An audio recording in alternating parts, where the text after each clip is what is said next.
그렇죠? 제가 오늘 저녁에 하나님께서 우리에게 성령을 주신 이유에 대해서 좀 설명을 해볼까 합니다. 하나님께서 왜 우리에게 성령을 주셨을까? 성령을 그저 하나님의 파워나 힘 아니면 force로 생각하는 사람들이 꽤 많이 있는 것을 우리가 보게 됩니다. 하나님께서 우리에게 베푸신 어떤 이 파워 같은 것들, force 같은 어떤 그런 종류로 성령을 이해하는 사람들이 참 많이 있습니다. 그래서 성령을 어떤 인격체, 어떤 따로 개체가 있는 분이 아니고 하나님께서 베푸신 어떤 힘 같은 것으로만 이해하는 교인들이 꽤 많이 존재합니다. 그것은 심각한 오해 가운데 하나죠. 여러분, 성령님은 예수님처럼 하나의 개체와 인격을 가지고 계신 하나님이십니다. 그런데 하나님께서 왜 우리에게 성령님의 은혜를 항상 베푸셔야 할까요? 왜 성령께서 우리에게 항상 역사하셔야 우리가 구원의 경험을 이룰 수가 있습니까? 성령은 파워가 아닙니다. 성령을 마치 하나님께로부터 나오는 파워로 생각하기 때문에 그 능력을 받거나 능력을 가지고 사용하려고 하는 그런 욕심을 가진 그리스도인들이 참 많이 있습니다. 여러분이 성령 문제에 대해서 잘못 곡해하기 때문에 얼마나 많은 그리스도인들이 잘못 예배드리고 예배 형식도 잘못되어 있고 기도도 잘못하고 또 성령에 대한 개념이 잘못되어 있기 때문에 마치 성령에 의해서 자기가 사용을 받는 것이 아니라 성령을 자기가 받아서 자기가 이용하려고 하는 그리스도인들이 얼마나 많이 있는지 모릅니다. 그래서 마지막 시대의 마귀가 마치 하늘에서 불이 내려오는 것처럼 거짓 성령을 부어주어서 교회를 혼미케 하고 많은 영혼들을 멸망시킬 것을 성경은 예언하고 있지 않습니까?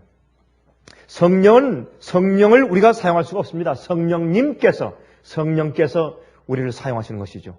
우리 제일 먼저 요한복음 7장 37절부터 있는 말씀을 좀 펴서 읽어보십시다. 요한복음 7장입니다. 37절부터 39절까지 있는 말씀을 좀 펴서 먼저 좀 읽어보도록 하십니다.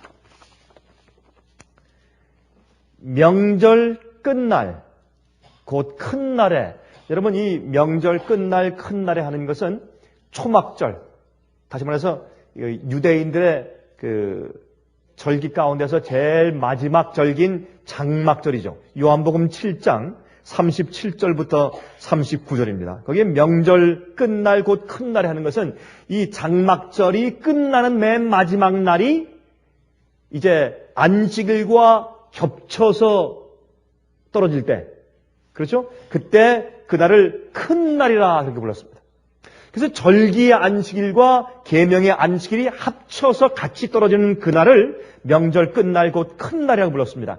그때 예수께서 서서 외쳐 말씀하시되 누구든지 목마르거든 내게로 와서 마시라. 나를 믿는 자는 성경의 이름과 같이 그 배에서 생수의 강이 흘러나리라 하시니 이는 그를 믿는 자의 받을 성령을 가리켜 말씀하신 것이라 그랬습니다.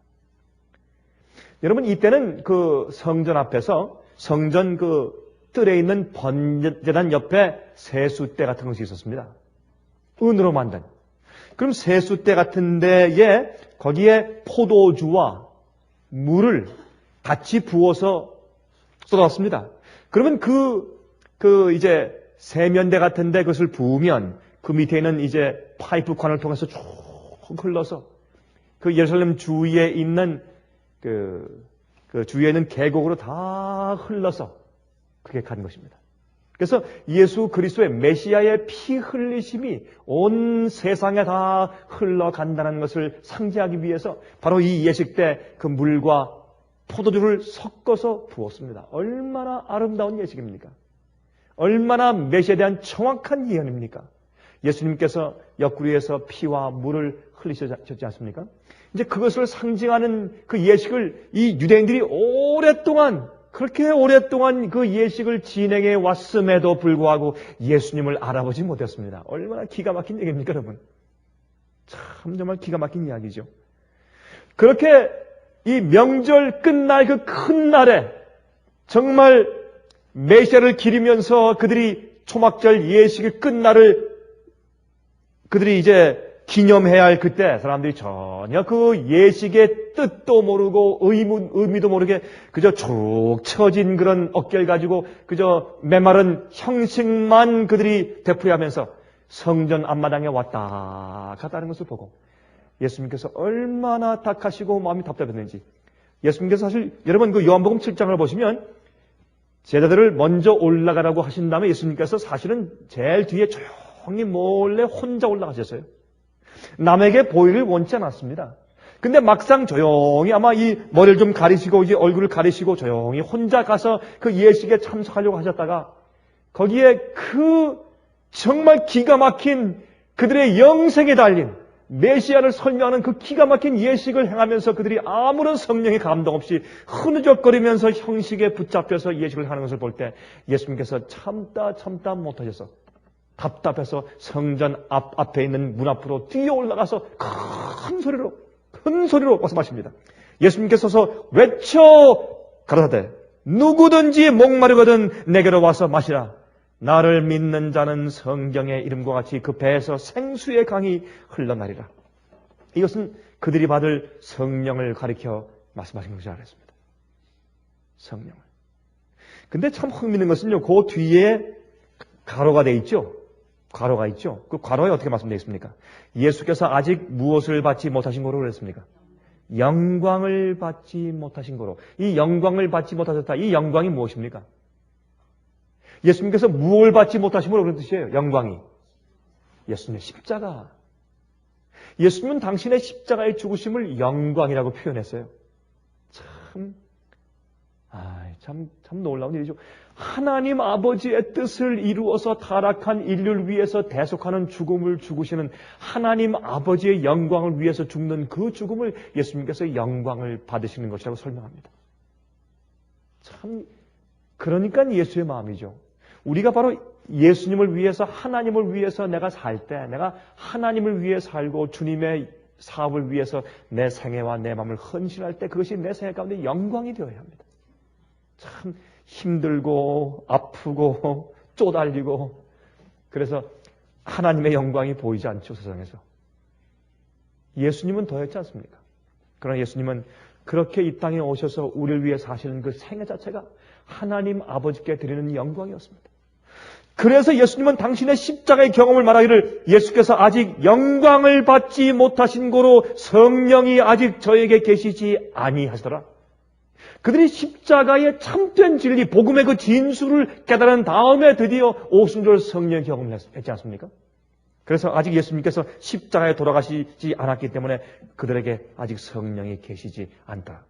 근데 참 이상한 일입니다. 아니, 그러면 그 전엔 성령의 역사가 이 세상에 없었습니까? 있었습니다. 그렇죠? 여러분, 창세기 1장 1절부터 태초에 하나님이 천지를 창조하시니라 하고 그 다음에 나오는 말씀은 무엇입니까? 여호와의 신이, 하나님의 신이 수면 위에 운행하시다 그랬습니다. 창조 때부터 성령께서 이 세상에 역사했습니다.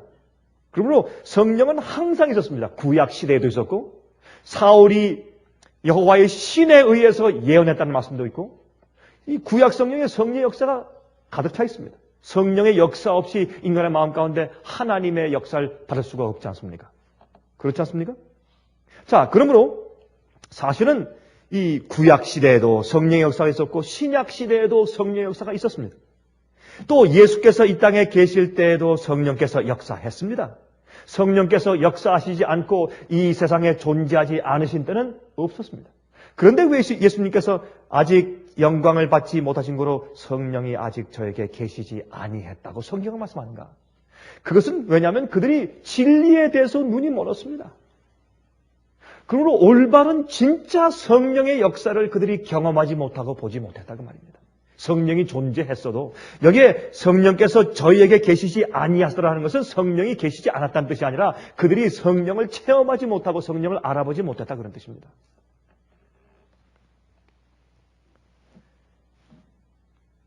여러분, 그들이 또 성령을 알아보지 못하고 성령의 임재를 느끼지 못한 또 큰 이유가 있습니다. 그것은 예수님께서 그들과 함께 계셨기 때문에 그렇습니다. 이건 좀 이상한 얘기죠.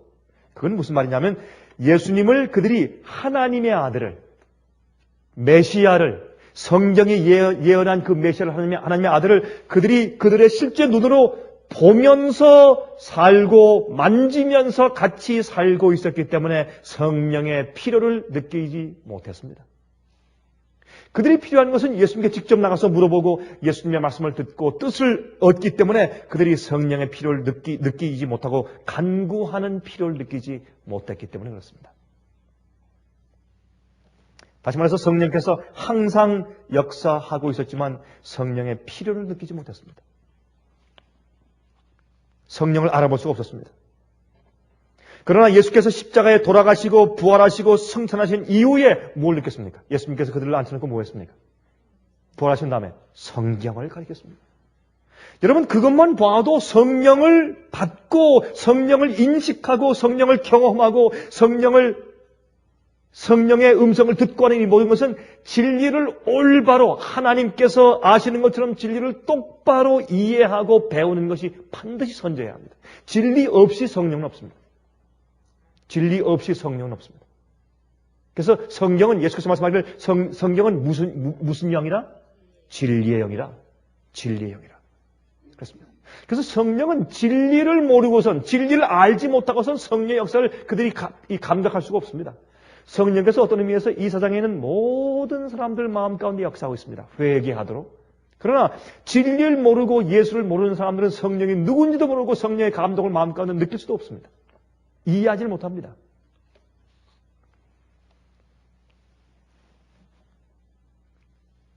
그러므로 성령이 저희들에게 계시지 않은 이유는 그들이 알아보지도 못하고 필요를 느끼지도 못했기 때문에 그렇다고 성경은 지금 말씀하고 있는 겁니다.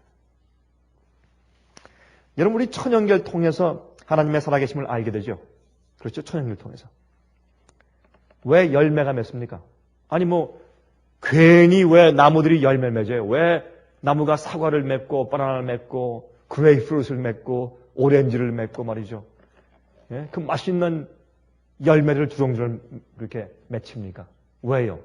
쓸데없이요? 괜히 심심하니까? 할 일이 없으니까? 목적이 있죠. 의도적이죠. 디자인된 데 의해서 맺죠.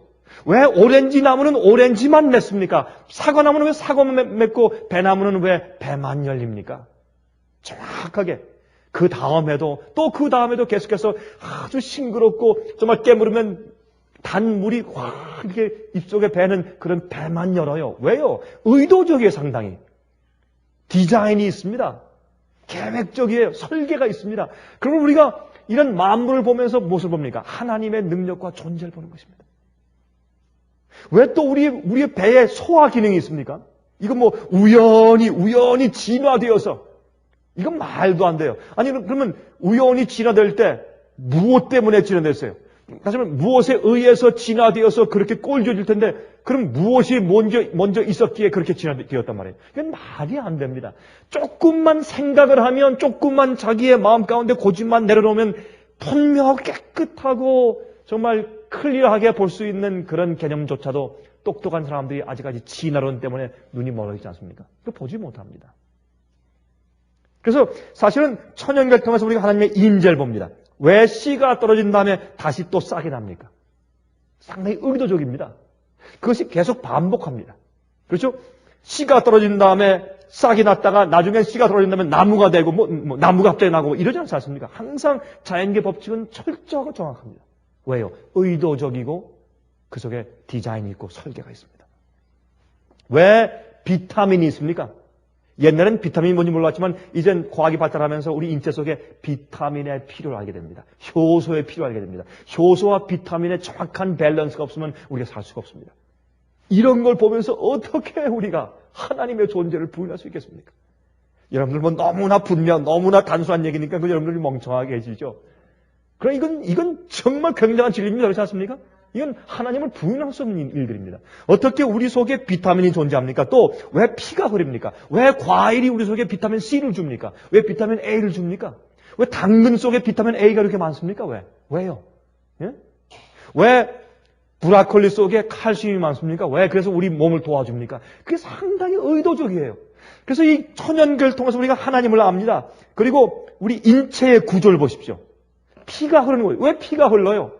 피가 또 모자라면 우리의 골수에서 또 피를 만듭니다. 이게 참 기가 막힌 일이에요. 얼마나 신묘막측합니까? 생명체가 보입니다. 하나님의 존재하심과 그 의도가 나타나 있습니다. 또한 유한한 우리의 두뇌로 이해할 수 없는 것들을 보면서 하나님을 향한 존경심이 생겨요. 하지만 천연계는 하나님의 성품과 뜻을 보여주지는 못합니다. 하나님의 존재와 능력을 보여주지만 천연계는 우리에게 하나님의 성품과 의도를 보여줄 수 없어요. 하나님께서 우리에게 당신의 뜻을 우리에게 어떻게 살고 무엇을 하라는 뜻을 우리에게 보여줄 수는 없어요. 주님의 능력과 주님의 존재는 현시하시지만 그것이 천연계입니다. 그래서 천연계는 하나님에 대한 계시입니다. 풀이나 꽃, 폭포수, 해와 달과 별들, 동물들을 통해서 하나님의 인격과 개성을 우리가 배울 수는 없습니다. 그래서 하나님께서 우리에게 보내신 것이 아들 예수 그리스도입니다. 예수님을 통해서 우리가 하나님을 아는 것입니다. 예수께서 이 땅에 오신 목적 가운데 하나가 하나님 아버지를 보여주시기 위한 것이었습니다. 그래서 빌립이 말했지 않습니까? 하나님 아버지를 좀 보여주십시오. 예수님께서 답답하셔서 너희가 나와 함께 그렇게 오래 있었는데 나를 보고도 모르느냐? 나를 본 자는 아버지를 보았다 그랬습니다. 그것이 예수께서 이 땅에 오신 큰 이유 가운데 하나였습니다. 히브리 1장 1절부터 3절 제가 읽겠습니다. 이렇게 되어 있어요. 옛적에 선지자들로 여러 부분과 여러 모양으로 우리 조상들에게 말씀하신 하나님이 이런저런 방법으로 다 말씀하시고 선지자를 보내시고 천연계를 주시고 사건들을 보여주시고 예언을 통해서 말씀하시고 이모저모로 다 조상들에게 말씀하신 그 하나님이 이 모든 날 마지막에 사도 바울이 살던 그때는 그들에게 마지막 세대였습니다. 그러면 그 마지막에 아들로 우리에게 말씀하셨으니 이 아들을 만유의 후사로 세우시고 또 저로 말미암아 모든 세계를 지으셨느니라. 이는 하나님의 영광의 광채시요 하나님 아버지의 광채시요 그 본체의 형상이시라. 그래서 예수님만 하나님 아버지의 모습 그대로를 보여줄 수 있는 그 형체 그대로였고 그 본체의 형상이었습니다. 하나님 아버지가 누구냐? 예수님이었습니다. 예수님과 하나님 아버지는 각기 다른 인격체를 가지고 있는 분이시지만 그러나 예수님은 하나님 아버지의 아주 정확한 성품의 현시였습니다. 그의 능력의 말씀으로 만물을 붙드시며 죄를 정결케 하는 일을 하시고 높은 곳에 계신 위엄의 우편에 앉으셨느니라 하겠습니다. 그래서 예수님을 통해서 우리에게 하나님 아버지를 보여주신 것입니다. 우리는 천연계를 통해서 하나님의 능력을 알고 하나님의 존재가 있다는 것을 깨닫는 그것만 가지고는 안 되는 것입니다. 하나님을 알아야 합니다. 하나님이 어떠한 분이신 것을 알아야 합니다. 그래야 우리 마음속에서 무엇이 생깁니까? 경배가 생기고 예배가 생깁니다. 하나님을 모르는데 어떻게 예배할 수 있습니까? 그래서 많은 그리스도인들이 하나님께 예배 드리는데 마치 이교인들이 우상 숭배할 때 신에 대해서 무서워하면서 예배하고 그들의 이제 재물을 바치는 똑같은 심정을 가지고 예배하기 때문에 그들은 사실 하나님을 올바르게 경배하는 것이 아닌 것을 우리가 알지 않습니까? 자, 요한복음 16장 25절입니다. 이렇게 말씀했어요. 이것을 비사로 너에게 일렀거니와 이 비사는 비유죠. 비유.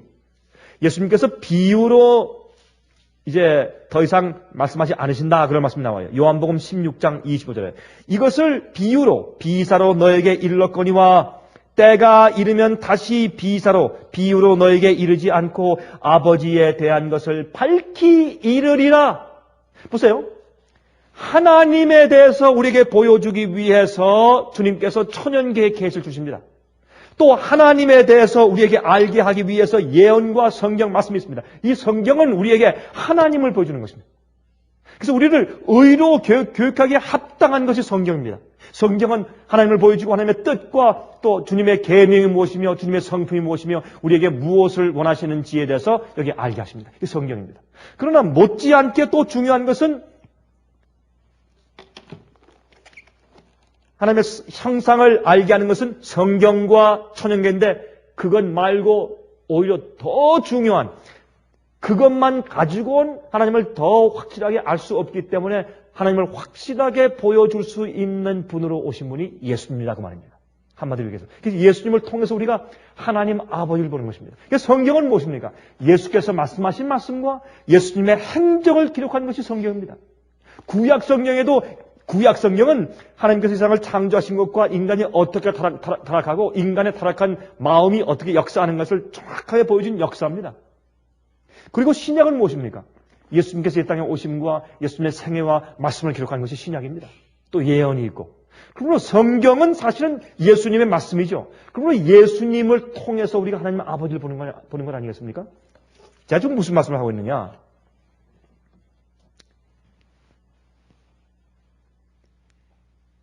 자, 우리 이 말씀을 지금 이 읽은 말씀을 갖다가 왜 예수님께서 지금 내가 앞으로 너에게는 이렇게 비유로 돌려서 말씀하지 않고 내가 너에게 꼭 이렇게 말로 하지 않고 이제 이렇게 하지 않고 내가 비유를 들지 않고 직접 내가 너에게 하나님 아버지에 대해서 밝히고 너에게 얘기해 줄 때가 곧 올 것이다. 그 말씀하신 것이에요. 여러분 요한복음 16장은 언제 하신 말씀입니까? 가룟 유다가 예수님을 판 후에 아니면 전에? 요한복음 16장은 가룟 유다가 예수님을 판 후입니까? 전입니까? 자, 가룟 유다가 예수님을 팔 마음을 가지고 성만찬 예식 때 그가 떡을 받고서 밖으로 나갔을 때 밤이었죠. 그것이 요한복음 몇 장에 있습니까? 자, 펴서 보십시다. 자, 펴서 직접 확인하세요. 요한복음 13장. 요한복음 13장. 1절, 2절. 6월절 전에 예수께서 자기가 세상을 떠나 아버지께로 돌아가실 때가 이른 줄 아시고 세상에 있는 자기 사람들을 사랑하시되 끝까지 사랑하시니라. 마귀가 벌써 시몬의 아들 가룟 유다의 마음에 예수를 팔려는 생각을 넣었더니 저녁 먹는 중 예수는 아버지께서 모든 것을 자기 손에 맡기신 것과 또 자기가 하나님께로부터 오셨다가 하나님께로 돌아가실 것을 아시고 저녁 잡수시던 자리에서 일어나 겉옷을 벗고 수건을 가져다가 허리에 두르시고. 자, 그러면 13장에 그 사건이 있으니까 16장은 가룟 유다가 예수님을 팔판 이후죠. 이것은 무슨 말이냐 하면 배반할 자들은 쭉적인 다 나가고 연약하지만 주님 앞에서 순수한 경험을 하는 알곡들이 모여서 예수님과 함께 성만찬 예식을 하고 그들이 예수님의 피에 참여하고 예수님의 몸을 받는 그 경험을 하고 있을 때 예수님께서 그들에게 가르치신 것이 무엇입니까? 14장, 15장, 16장 성령에 대한 가르침입니다. 그 다음에 17장은 그들을 위한 예수님의 마지막 기도 아닙니까? 그래서 16장에서 말씀하기를 내가 앞으로 너에게 비유로 말씀하지 않고 너에게 직접 앞으로 아버지에 대해서 많이 말해주겠다. 무엇을 말하는 것입니까? 성령을 통해서 내가 너에게 보혜사 성령을 보내면 보혜사 성령 그가 너에게 오면 내가 너에게 가르친 모든 것으로 너를 하여금 생각나게 하고 깨닫게 할 것이라 그랬어요. 그게 성령의 역사예요. 성령은 누굽니까? 예수님을 대신한 분이요. 예수님께서 이 땅에 왜 오셨다고요? 하나님 아버지를 보여주기 위해서. 그럼 성령의 역사가 무엇입니까? 성령께서 역사하시는 존재의 목적이 무엇입니까? 하나님 아버지를 우리에게 보여주시기 위한 것이 성령입니다. 이것을 이해하면 오늘날 기독교 안에서 성령에 대한 잘못된 인식과 이상한 극단과 이상한 성령을 이용하려고 하는 거짓 성령 운동이 교회에 없어질 것이라 그 말이에요. 성령의 존재와 성령의 역사의 목적을 그들이 오해하기 때문에 그래서 엉뚱한 이상한 이 신비주의와 그런 광신주의가 이 교회에서 판을 치고 있는 것을 우리가 보는 것입니다. 자, 16장 12절부터 보십시오. 16장 12절부터. 내가 아직도 너에게 이를 것이 많으나 지금은 너희가 감당치 못할 것이라. 그러하나 누가 오시면 진리의 성령이 오시면 그가 너희를 모든 진리 가운데로 인도하시니 그가 자의로 말하지 않고 오직 듣는 것을 말하시며 장래 일을 너희에게 알리시리라. 그렇죠? 이 성령께서 어떻게 해요? 진리의 영이기 때문에 앞으로 우리에게 장래 일을 말해주세요. 또 보세요. 그가 내 영광을 나타내리니 내 것을 가지고 너희에게 알리겠습니다. 무릇 아버지께 있는 것은 다 내 것이라. 그러므로 내가 말하기를 그가 내 것을 가지고 너희에게 알리리라 하였노라. 그럼 성령 다른 보혜사께서 이 땅에 오시는 이유가 무엇입니까? 하나님 아버지를 우리에게 보여주기 위해서. 그래서 성령이 오시는 거예요. 성령을 받았다, 성령이 충만하다, 내가 성령 은혜 받았습니다. 그러면 반드시 어떻게 됩니까? 진리를 알고 하나님 아버지를 깊이 아는 경험을 해나가는 것이 성령을 받는 것입니다.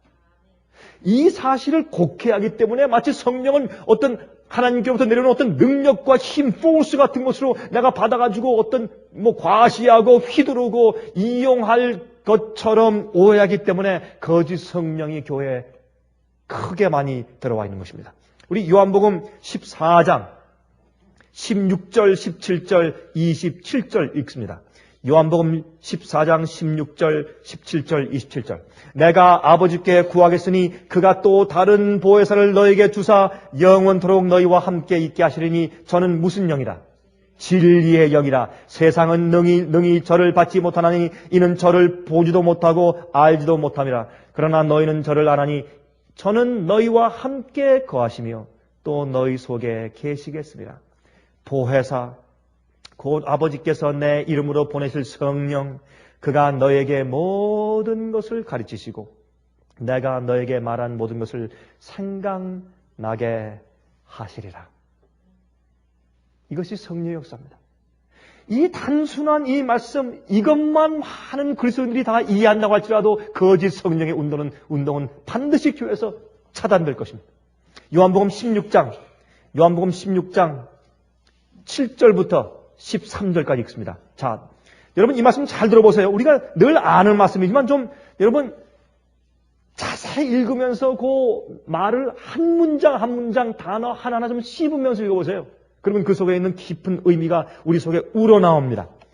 그러하나 내가 너에게 실상을 말하노니 내가 떠나가는 것이 너에게 유익이라. 내가 떠나가지 아니하면 보혜사가 너에게로 오시지 아니할 것이요.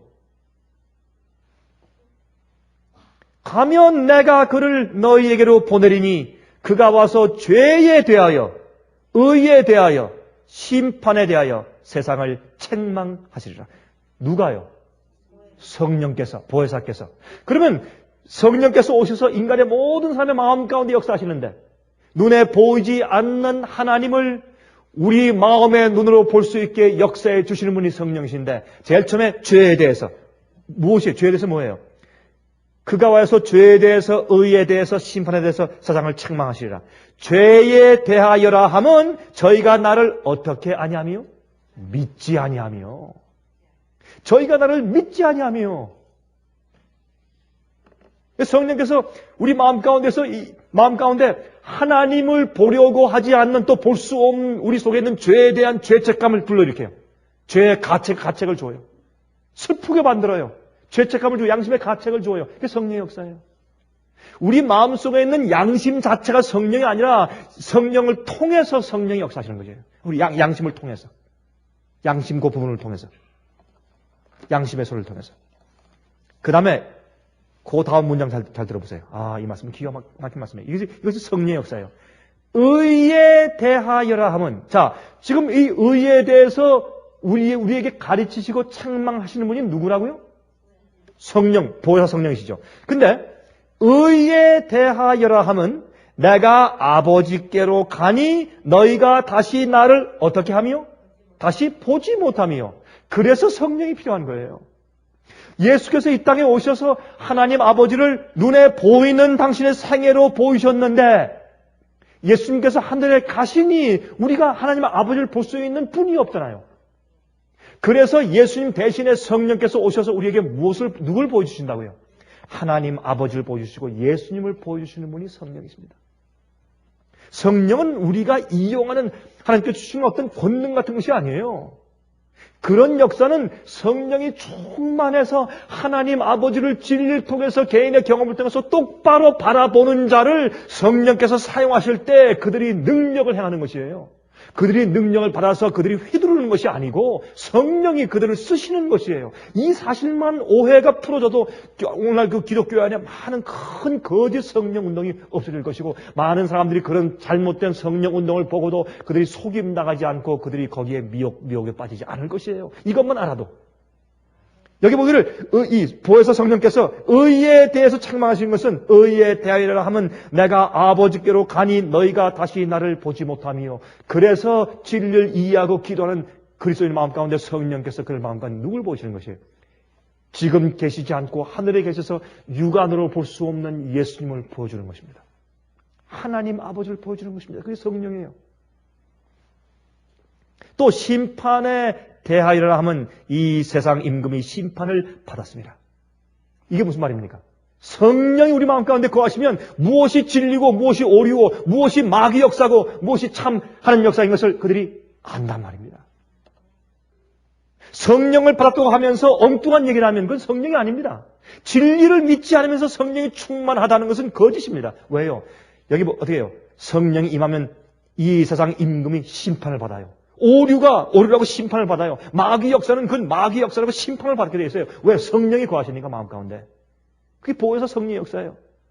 그런데 오늘날 마귀의 역사, 성령의 역사처럼 그렇게 칭송하고 따라다니면서 광고하는 사람들 보면 그것은 분명히 성령의 역사가 아닌 것을 우리가 안다 그 말입니다.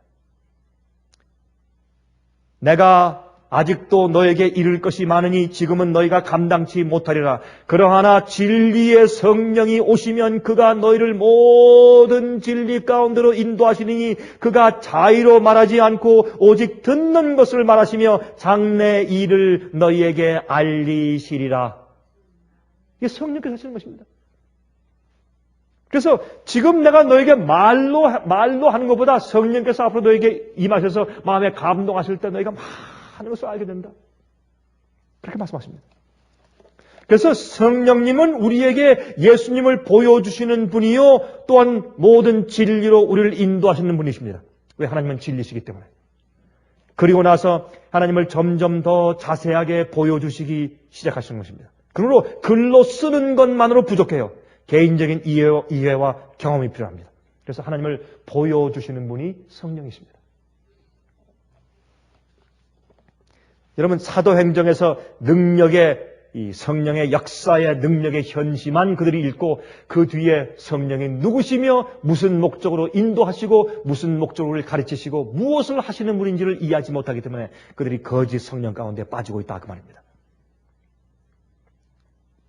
히브리 9장 14절에 말씀하기를 하물며 영원하신 성령으로 말미암아 흠 없는 자기를 하나님께 드린 그리스도의 피가 어찌 너희 양심으로 죽은 행실에서 깨끗하게 하고 살아계신 하나님을 섬기지 못하겠뇨 그랬습니다.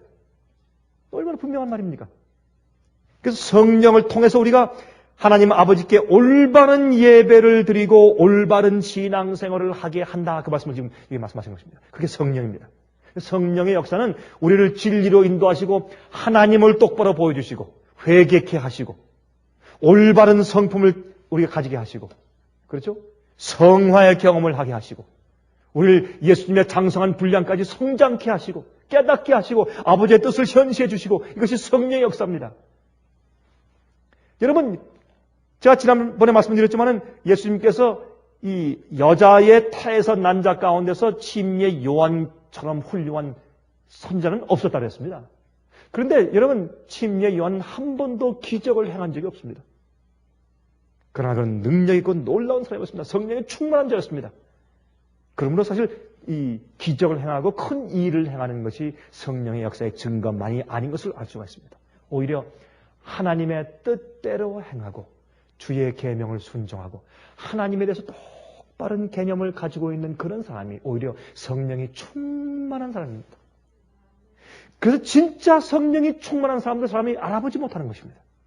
왜? 가짜 성령의 운동을 마귀가 교회 안에 가득 치러 놓았기 때문에 사람들이 진짜 성령에 충만한 사람들을 알아보지 못하는 것입니다. 요한복음 20장 19절부터 22절까지 요한복음 20장 19절부터 22절까지입니다. 이날 곧 안식 후 첫날 저녁 때 제자들이 유대인들을 두려워하여 모인 곳에 문들을 닫았더니 예수께서 오사 가운데 서서 말씀하시되 여러분 예수님께서 문을 통과하지 않고 조용히 그들이 이제 두려워서 이제 소근거리며 말하고 있는데 갑자기 앞에 서시더니 평안할지어다 그랬습니다. 갑자기 그 가운데 오사 서서 말씀하시되 너에게 평강이 있을지어다. 이 말씀을 하시고 손과 옆구리를 보이시니 제자들이 주를 보고 기뻐하더라. 예수께서 또 말씀하시되 너에게 평강이 있을지어다. 아버지께서 나를 보내신 것 같이 나도 너희를 보내노라. 이 말씀을 하시고 절 향하사 숨을 내쉬며 말씀하시되 성령을 받으라. 하신 다음에 성령을 받으라. 그들이 그렇게까지 하실 필요 없지만 그들이 알아듣기 쉬운 제스처와 그런 소리와 그런 말로 말씀해서 강조하시기를 숨을 내쉬면서 성령을 받으라. 성령은 우리 마음 가운데 새 생명을 주는 것입니다. 호흡을.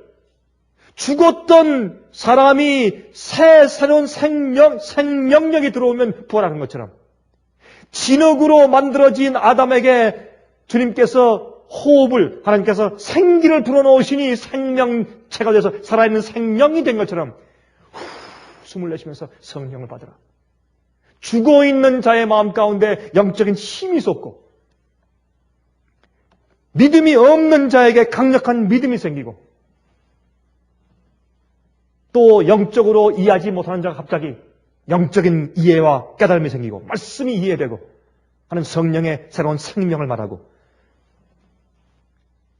또한 성령은 하나님께서 우리 인간들에게 마치 우리가 호흡해야지만 사는 것처럼 항상 성령을 들이켜 마셔야 살 수 있는 호흡으로 상징하시는 것입니다. 성령은 한 번 받고 마는 것이 아닙니다. 숨을 내쉬면서 성령을 받으라. 너희가 매일 숨을 들이마시고 내뱉고 들이마시고 내뱉어서 너희가 알지도 못하는 사이에 무의식 중에 항상 숨을 쉬고 사는 것처럼 너는 항상 성령 속에서 살아야 된다. 성령의 내재와 성령의 역사 없이 너희가 하나님을 이해할 수가 없다. 진리를 알 수가 없다. 내가 너희를 보낼 때 내가 성령에 충만한 것처럼 여러분 요한일서 보시면 요한일서 어떻게 됐어요? 요한일서 5장에 말씀하기를 증거하는 이는 세 신이 곧 누구라고요? 성령과 물과 피라고 그랬어요. 그게 무슨 말이에요?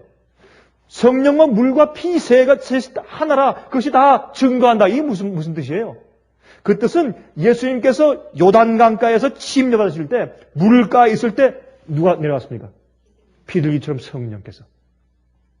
또 예수님께서 십자가에서 피를 흘리시고 돌아가셨죠. 그래서 그것은 바로 예수님의 메시아 되심과 하나님 되심과 우리의 구세주 되심을 증거한다 그런 뜻이에요.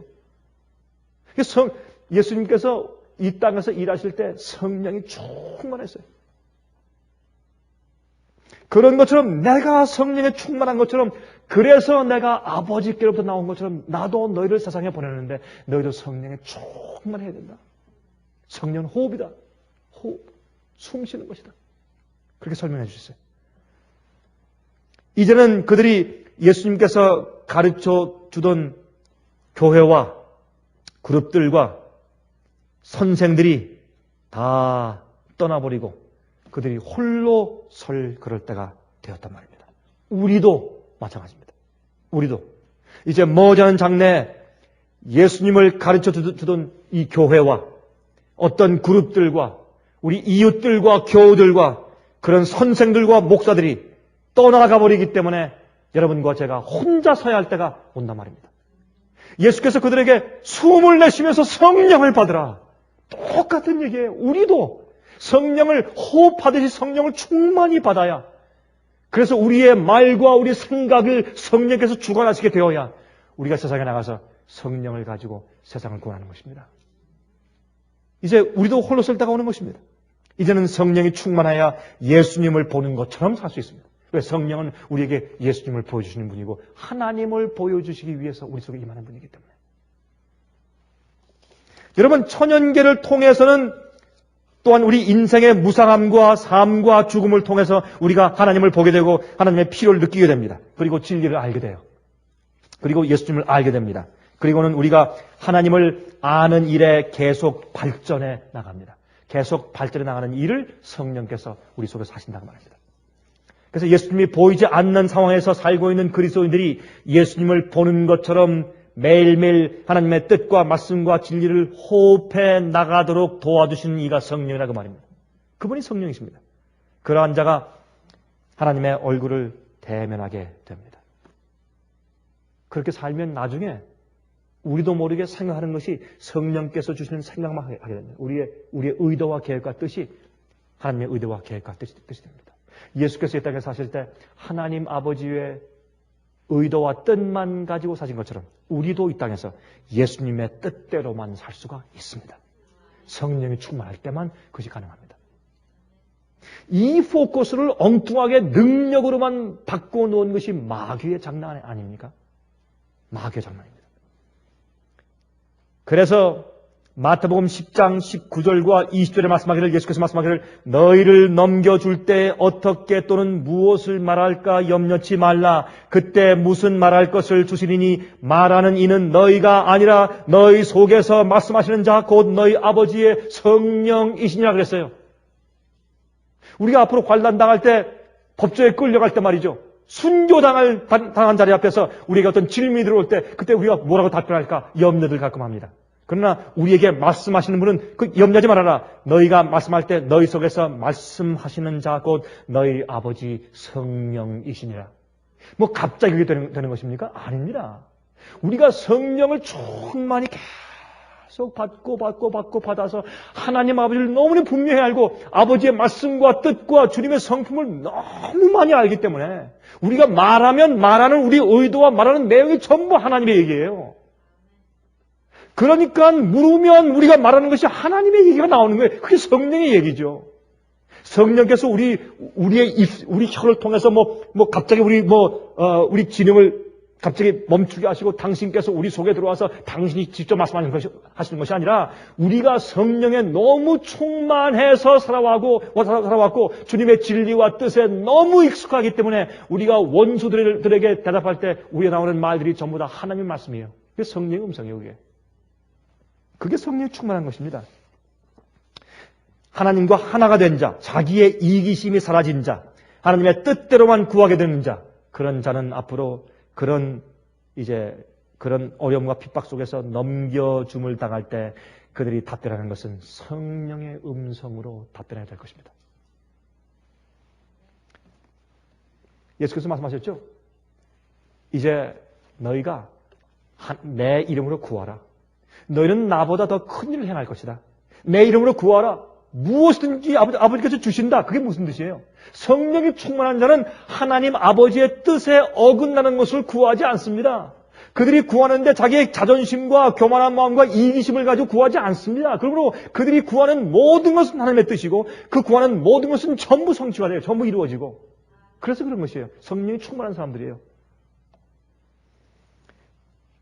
여러분 고린도전서에 그렇게 말씀했죠. 2장 9절부터 기록된 바 하나님이 자기를 사랑하는 자들을 위하여 예비하신 모든 것은 눈으로 보지도 못하고 귀로도 듣지도 못하고 사람의 마음으로도 생각지 못하였다 함과 같으니라. 오직 하나님의 성령으로 이것을 우리에게 보이셨으니 이랬어요. 왜? 성령은 하나님의 마음이기 때문에.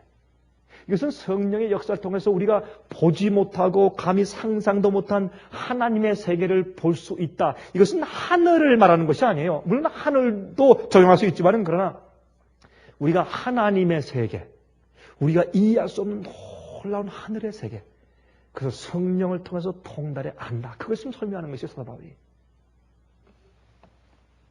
복음의 씨가 처음에 뿌려졌을 때 성령의 능력이 크게 나타났습니다. 이젠 추수 때입니다. 앞으로 성령으로 사는 자들에게 성령의 능력이 곧 임해서 사도행전의 역사가 죽은 자를 부활시키고 앉은 맹을 낫게 하고 한 번 복음 전파로 3,000명이 회개하는 놀라운 역사가 이제 곧 다시 이 땅에 이르러 오는 것입니다. 어떤 자들에게? 성령이 충만해서 하나님 아버지를 눈으로 보는 것처럼 사는 자들에게 그 능력이 임하는 것입니다. 자, 이제 제가 몇 가지만 더 읽겠습니다. 성경 말씀을. 고린도전서 13장 12절. 우리는 이제는 거울로 보는 것 같이 희미하나 그때는 얼굴과 얼굴을 대하여 볼 것이요. 이제는 내가 부분적으로 아나 그때는 주께서 나를 아신 것 같이 내가 온전히 알리라. 뭐예요? 성령의 충만하심으로 이제 하나님과 앞으로 얼굴과 얼굴을 대면해서 볼 것이요.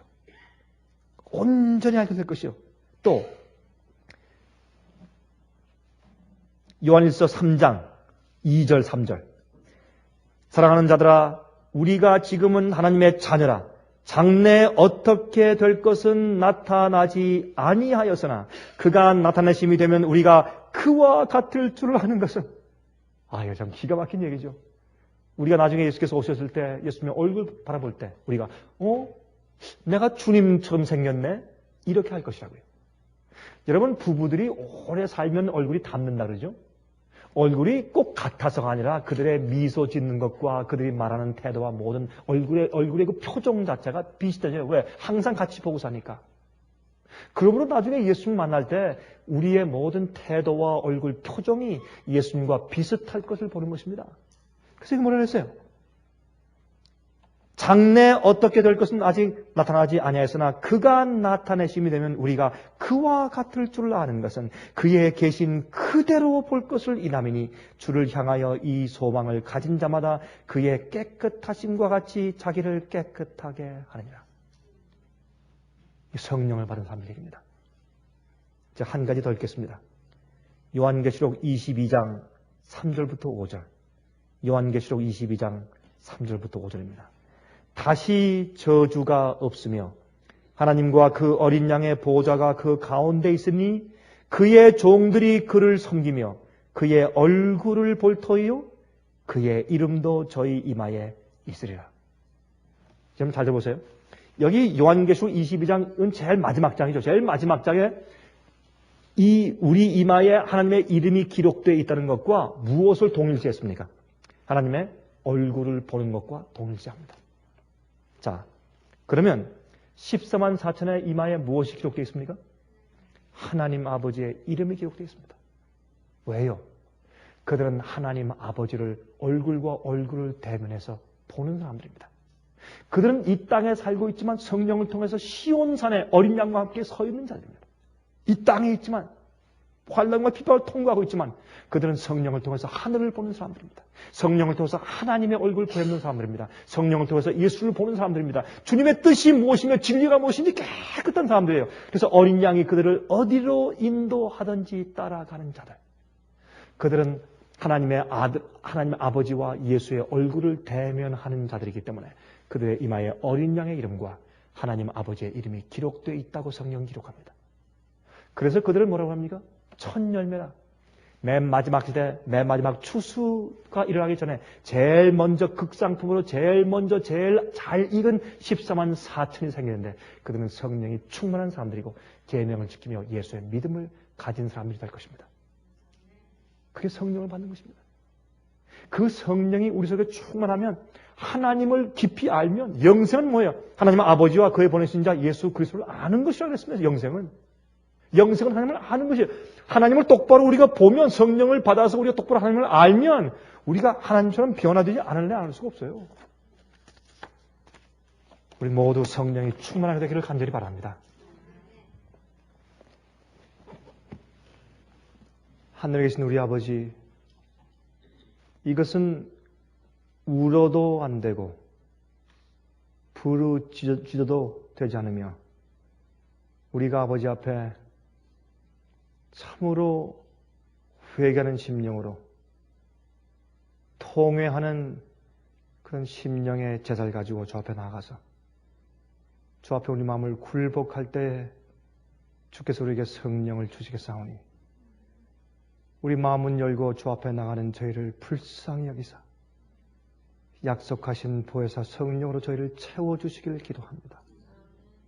그래서 저희를 진리로만 인도해 주시고 우리 마음속에 다시 살아서 올라올 자신이 또한 우리가 방어할 필요가 있는 자신이 더 이상 없기에 주님께서 우리를 충만히 사용할 수 있을 정도로 굴복되었기에 보혜사 성령께서 저희 마음에 충만할 수 있도록 도와주시옵소서. 우리가 하나님의 성령을 사용하는 것이 아니라 우리가 성령님께 사용되어지기를 기도하오니 주여 저희를 도와주시옵소서. 세상이 무르익었습니다. 주님 저희를 준비시켜 주시옵소서. 살아계신 예수 그리스도의 귀하신 이름을 의지하여서 간절하게 기도합니다. 아멘.